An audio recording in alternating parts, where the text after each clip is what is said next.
Good evening, Council. Mayor Vandermark, congratulations. You deserve it. You've earned it. Thank you. Don Kennedy here, City Council candidate for 2024. My allegiance in life is stacked like this: God, family, country, city. Arriving in Huntington Beach in 1962, I'm here to talk about our city. It's the city I grew up in. It's the city I've raised my family in. It's a city that I want to preserve and protect. As the only planning commissioner to vote no on the Monster project, I'm going to give you guys all the proverbial keys to the kingdom here on why to vote no on this project. So let me preface by saying the Community Development Department did a comprehensive review of the city's general land use map in 2017. So the document they provided was not an antiquated document by any means.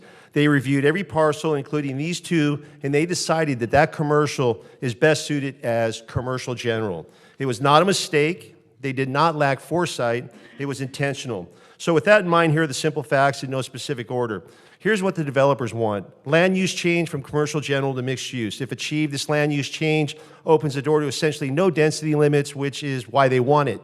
Zoning change, zoning text amendment to codify the change. They want to provide less parking than the city calculations would specify, as well as a CUP and other asks. It's just too much. Here's some of the observations that caused concerns for me. The use of an EIR that was almost 10 years old, in my opinion, they should update these EIRs. They wrote their own specific plan, which to me seems completely aberrant. Kind of feels like the fox is watching the hen house.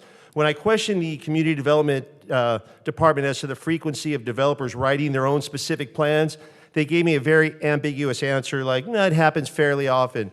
So with that said, I asked them to provide me the actual number of specific plans written by developers, including the one for Bolsa Chica, and that was 4 in total. So 4 divided by the 19 specific plans is 21%. It's far from what I would call fairly often, but in my opinion, it's 21% too much. The final thoughts: this project is too big. It doesn't fit. The project has way too many asks. The project sets a terrible precedent.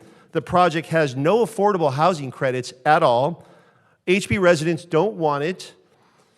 If passed, it basically tells developers, don't worry about land use, maps, and zoning. It has no bearing. If you have the capital, proceed. My advice: if you want to build, conform. Let me close by using those unforgettable words by the infamous Johnny Cochran. If it doesn't fit, you must acquit. If it doesn't fit, you must acquit. Now, for those who may be double-checking my use of the word acquit, it's definition number 2. Conduct oneself or perform in a specific way. This project does not fit, so you must acquit. Thank you. Vote no.